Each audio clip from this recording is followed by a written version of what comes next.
अल्हम्दुलिल्लाहि रब्बिल आलमीन वल आक़िबतु लिल मुत्तक़ीन वस्सलातु वस्सलामु अला अशरफिल अंबियाइ वल मुरसलीन व अन आइशा रज़ियल्लाहु तआला अन्हा क़ालत। सय्यदा आयशा सिद्दीक़ा रज़ियल्लाहु तआला अन्हा से रिवायत है, क़ालत वो बयान फरमाती हैं, कान रसूलुल्लाह थे रसूल मुकर्रम सल्लल्लाहु अलैहि व आलिहि वसल्लम यस्तफ्तिहुस्सलाता शुरू करते, आगाज़ करते, इब्तिदा करते अस्सलाता नमाज की। अब कोई भी नमाज, ये लफ्ज़ अस्सला आम है, फ़र्ज़ है, नफल है, ठीक है, जिसमें रुकू सजदा है या नहीं है, यानी नमाज जनाजा हर किस्म की नमाज को शामिल है। यस्तफ्तिहुस्सलाता नबी मुकर्रम अलैहिस्सलातु वस्सलाम आगाज़ क्या करते थे, शुरू क्या करते थे नमाज को बित्तकबीरी अल्लाहु अकबर के साथ, तकबीर तहरीमा के साथ अल्लाहु अकबर कहकर आप नमाज का आगाज़ करते। वल किराअता वल किराअती, इस पर दो नो एराब हम पढ़ सकते हैं। अगर इस पर हम जर पढ़ेंगे तो इसका अतफ जो होगा वो क्या होगा, बित्तकबीरी वल किराअती, ठीक है, बा तकबीर के ऊपर इसका अतफ चला जाएगा और इसका आमिल जो है हरफ़े जरबा है। अगर नसब पढ़ेंगे तो इसका अतफ क्या होगा, अस्सला कि यस्तफ्तिहुस्सलाता वल किराअता, कि आप आगाज़ क्या करते थे, शुरू क्या करते थे नमाज को और किराअत को। तो ये दोनों एराब इसके मौजूद हैं। वल किराअता, और किराअत का आगाज़ आप अलैहिस्सलातु वस्सलाम क्या करते थे, बिल्हम्दुलिल्लाहि। अब हमने बा जर आया यहाँ पर, अल्हम्दु क्यों पढ़ा है, गौर करें यहाँ पर। ये जो रफ़ा हमने पढ़ा है ये हिकायत के तौर पर पढ़ा है कि कुरान करीम के अंदर इसी तरह मौजूद है अल्हम्दुलिल्लाहि रब्बिल आलमीन, यानी उन कलिमात को हम गोया कि यहाँ पर हिकायत कर रहे हैं, उसको नकल कर रहे हैं। और जब महल के एतबार से हम पढ़ेंगे तो यहाँ पर बा हर्फ जर की वजह से ये क्या होगा, मजरूर होगा, यानी बिल्हम्दुलिल्लाह, बिल्हम्दिलिल्लाहि, हमदी लिल्लाह हो जाएगा, ठीक है। तो हम हिकायतन इसको अल्हम्दु पढ़ रहे हैं। वल किराअता, और किराअत का आगाज़ क्या करते थे, किसके साथ, अल्हम्दुलिल्लाहि रब्बिल आलमीन के साथ।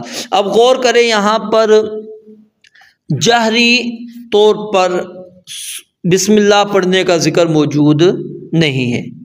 किराअत का आगाज़ किससे हो रहा है, अल्हम्दुलिल्लाह से। अगरचे इसके अंदर उलमा का ये मौक़िफ़ मौजूद है कि सूरतुल फातिहा की जो बिस्मिल्लाह है, ये सूरतुल फातिहा का क्या है, बाकायदा हिस्सा है, आयत है, उसका हिस्सा है, लेकिन उसके बावजूद आप इसको क्या है, सिर्री पढ़ रहे हैं, खामोश पढ़ रहे हैं। अपनी किराअत का आगाज़ नबी अलैहिस्सलातु वस्सलाम सय्यदा आयशा क्या बयान फरमा रही हैं कि वल किराअता, किराअत को आप शुरू करते थे बिल्हम्दुलिल्लाहि रब्बिल आलमीन, अल्हम्दुलिल्लाहि रब्बिल आलमीन के साथ। ये सूरा फातिहा कुरान करीम की अज़ीम तरीन सूरत है और इसके बेपनाह फ़ज़ाइल और बरक़ात मौजूद हैं, और इसको हर नमाज की हर रकात के अंदर पढ़ा जाएगा, वो चाहे फ़र्ज़ नमाज है, नफल नमाज है, अकेले पढ़ रहे हैं या आप जमात के अंदर पढ़ रहे हैं, कोई भी नमाज है उसकी हर रकात के अंदर ये सूरतुल फातिहा पढ़ी जाएगी। और आप अलैहिस्सलातु वस्सलाम अपनी किराअत का आगाज़ किया करते थे अल्हम्दुलिल्लाहि रब्बिल आलमीन के साथ। वकाना, और थे नबी मुकर्रम अलैहिस्सलातु वस्सलाम इज़ा रकाअ, जब रुकू करते। अब यहाँ पर रुकू की कैफियत आ रही है आप अलैहिस्सलातु वस्सलाम की, जो सय्यदा आयशा रज़ियल्लाहु ताला अन्हा बयान फरमा रही है कि वकाना, और थे नबी अलैहिस्सलातु वस्सलाम इज़ा रकाअ, जब रुकू करते तो लम युशखिस, नहीं ऊंचा करते, लम युशखिस, नहीं ऊंचा करते, नहीं बुलंद करते, रअसहु, अपने सर को, अपने सर को ऊंचा नहीं रखते थे। वलम युसव्विबहु, और ना ही नीचे करते थे, वलम युसव्विबहु, और ना ही झुकाते थे, नीचा करते थे। यानी आप अलैहिस्सलातु वस्सलाम का रुकू के अंदर सर मुबारक ना तो बुलंद होता था न ही झुका हुआ होता था, बल्कि कमर के बिल्कुल बराबर होता था। और बाज़ रिवायात के अंदर ये चीज़ भी मौजूद है कि आप अलैहिस्सलाम की कमर मुबारक बिल्कुल सीधी होती थी, अगर उसके ऊपर पानी वगैरह भी डाल दिया जाता तो वो भी पानी ठहर जाया करता था, वो गिरता नहीं था। इस तरह नबी अलैहिस्सलाम अपनी कमर को बिल्कुल सीधा रखते थे। तो लम युश्खिस नहीं ऊंचा करते थे रासहु अपने सर को, वलम युसव्विबहु और ना ही नीचे करते थे उसको, वलाकिन और लेकिन बैन ज़ालिक इसके दरमियान, यानी यफ़अलु बैन ज़ालिक इसके दरमियान में रखते थे, ना ऊंचा ना नीचा, तो बिल्कुल क्या हो जाएगा, सीधी हो जाएगी। ये आप अलैहिस्सलाम का रुकू की कैफियत है। वकाना और थे नबी अलैहिस्सलाम इज़ा रफ़ा जब उठाते बुलंद करते रअसहु अपने सर को मिनर रुकू से यानी जब उठते थे, लम यस्जुद तो सजदा नहीं करते थे, हत्ता यहाँ तक कि यस्तविया क़ाइमन कि आप अलैहिस्सलाम सीधे बराबर खड़े हो जाएं। यानी जो तातदीला का लफ्ज़ पीछे पड़ा आपने, तत्मइन्ना का लफ्ज़ पड़ा, उसी के मुताबिक आप समझ जाएंगे तो बात समझ में आ जाएगी। तो बिल्कुल इत्मीनान के साथ नबी अलैहिस्सलाम खड़े हो जाते, उसके बाद फिर आप अलैहिस्सलाम क्या है सजदे में जाया करते थे, उससे पहले नहीं जाते थे। वइज़ा और जब रफ़ा रअसहु उठाते अपने सर को मिनस सुजूदी सजदों से, लम यस्जुद तो नहीं सजदा करते, यानी एक सजदे के बाद जब उठते तो दूसरा सजदा नहीं करते थे, हत्ता यस्तविया जालिसन यहाँ तक कि बिल्कुल बराबर बैठ जाएं। यानी वही इत्मीनान वाली बात जो सबसे पहली रिवायत के अंदर हमने पढ़ी।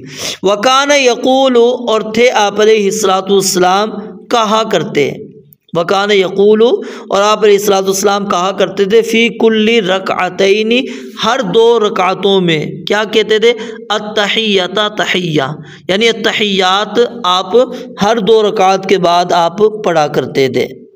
वो नमाज चाहे 2 रकातों वाली हो, 4 रकातों वाली हो या 3 रकातों वाली हो, उसके अंदर आप क्या है अत्तहिय्यात पढ़ा करते थे।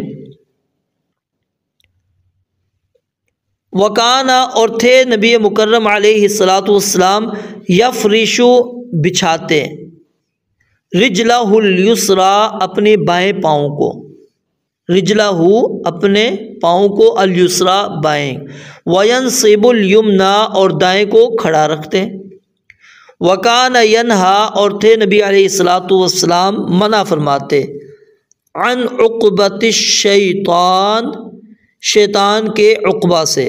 शैतान के उक़बा से क्या मुराद है, शैतान की तरह दोनों पाँवों को पंजों के बल खड़ा करके उनकी एड़ियों पर बैठना, ठीक है, दोनों पाँव को पंजों के बल खड़ा करके उनके एड़ियों पर बैठने को नबी अलैहिस्सलाम मना किया करते थे। वयनहा और मना किया करते थे, रोकते थे, अन यफ्तरिश रजुलु के बिछा दे आदमी ज़िराई अपने ज़िरा को, बाजुओं को। ज़िरा किसको कहते हैं, ये दरमियान वाली जो उंगली है यहाँ से लेकर ये कोहनी तक, इसको कहते हैं ज़िरा, ठीक है, कि अपनी ज़िरा को अब आदमी बिछा दे। इफ्तिराश सबुई जिस तरह के दरिंदे बिछाते हैं, यानी अपनी कलाइयाँ कोहनियाँ ज़मीन पर रख दें जिस तरह के जानवर वगैरह कुत्ते वगैरह रखते हैं। वकाना यख्तिमुस्सलाता और थे नबी मुकर्रम अलैहिस्सलाम ख़त्म करते, इख्तिताम करते नमाज का बित्तस्लीमी सलाम फेरने के साथ।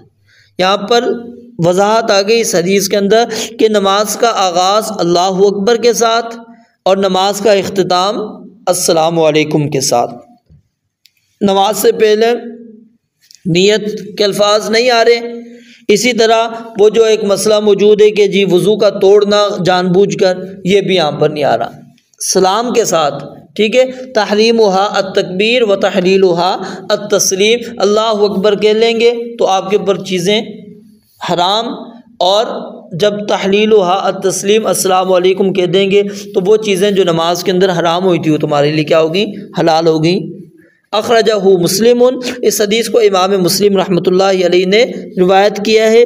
वलहू इल्लतुन, और उसकी रिवायत में, इस रिवायत में क्या है, एक इल्लत मौजूद है।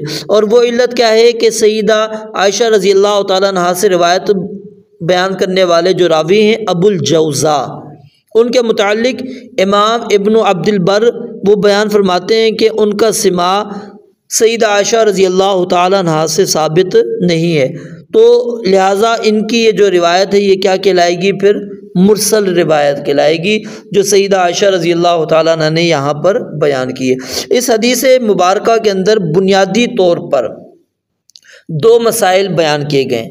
नंबर एक, क़ियाम, क़ुऊद, रुकू, सुजूद, उनकी शक्ल, उसकी हैयत, कैफियत क्या होगी, हमने रुकू किस तरह करना है, सजदा किस तरह करना है, क़ियाम किस तरह करना है, ये चीज़ें यहाँ पर बयान हुई है। और दूसरा मसला इस हदीस के अंदर ये बयान हुआ है कि नमाज को उन तमाम शक्लों से हमने बचाना है कि जो जानवरों के साथ मुशाबहत रखती हैं।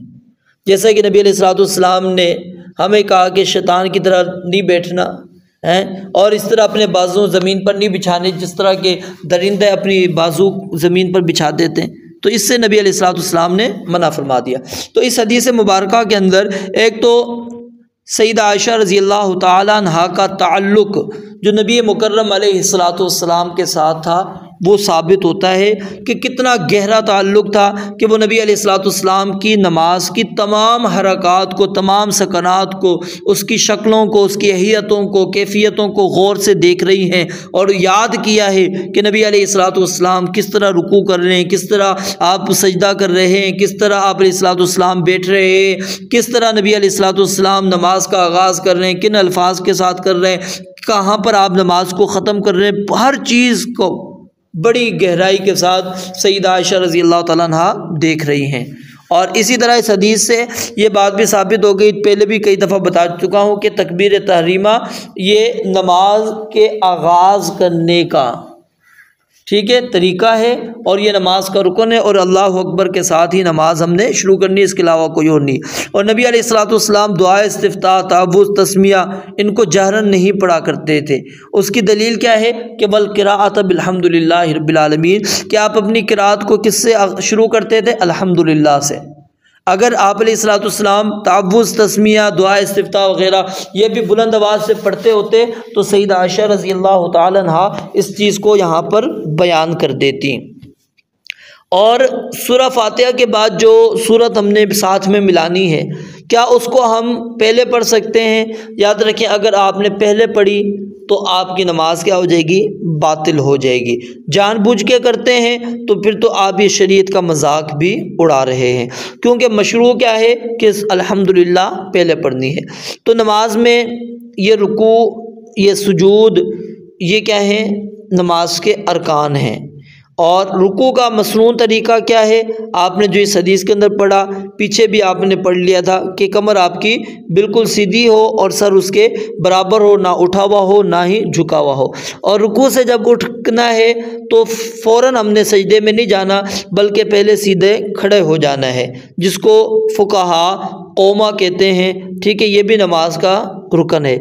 उसके बाद हमने सजदे में जाना है। अब दो सजदों के दरमियान बैठना ये भी क्या है, वाजिब है, और इसके अंदर भी इत्मीनान के साथ आपने बैठना है, इसको जलसा कहते हैं। फिर हर 2 रकात में तशहुद करना क्या है, वाजिब है, ठीक है। नबी अलैहिस्सलाम क्या है, हर 2 रकातों में तहिया तशहुद पढ़ा करते थे। और फिर इसके अंदर नबी अलैहिस्सलाम ने हमें मना किया किस बात से, कि हम शैतान की तरह बैठें। शैतान किस तरह बैठता है वो मैंने आपको बतला दिया, ठीक है, उस तरह आपने नहीं बैठना। और इसी तरह नबी अलैहिस्सलाम ने हमें सजदे की हालत के अंदर अपने बाजू ज़मीन पर बिछाने से, जिस तरह जानवर कुत्ते अपनी टांगें बिछा लेते हैं, इस तरह बिछाने से आप अलैहिस्सलाम ने मना किया। और नबी अलैहिस्सलाम कि जो नमाज का इख्तिताम है वो भी इस हदीस के अंदर वाज़ेह तौर पर आ गया कि आप अलैहिस्सलाम वो अस्सलाम वालेकुम रहमतुल्लाह के अल्फाज के ऊपर अपनी नमाज को मुकम्मल किया करते थे। तो इसके अंदर ये चीज़ें बुनियादी तौर पर आ गई कि नमाज शुरू करना है अल्लाह अकबर के साथ, आपने किरात बुलंद शुरू करनी है तो अल्हम्दुलिल्लाह से शुरू करनी है। रुकू की कैफियत आ गई इस हदीस के अंदर, फिर रुकू के बाद खड़े होने की कैफियत, फिर सजदे की सजदों के दरमियान बैठने की कैफियत यहाँ पर आ गई इस हदीस के अंदर। फिर 2 रकातों के बाद तो तशहुद उसका ज़िक्र मौजूद है, और फिर नबी अलैहिस्सलाम किस तरह बैठते थे वो भी कैफियत आ गई। और फिर नबी अलैहिस्सलाम ने यहाँ पर मना किया शैतान के बैठने की तरह, और इसी तरह हाथ ज़मीन पर, बाजू ज़मीन पर, कलाइयाँ ज़मीन पर बिछाकर सजदे करने की कैफियत से मना किया। और इसी तरह इस हदीस के अंदर नबी अलैहिस्सलाम का एक और अमल मौजूद है, वो क्या है कि आप अलैहिस्सलाम अपनी नमाज का इख्तिताम वो सलाम के साथ क्या करते थे। रब्बुल आलमीन से दुआ है अल्लाह ताला समझने अमल करने की तौफीक अता फरमाए। व आखिर दावाना अनिल हम्दुलिल्लाहि रब्बिल आलमीन।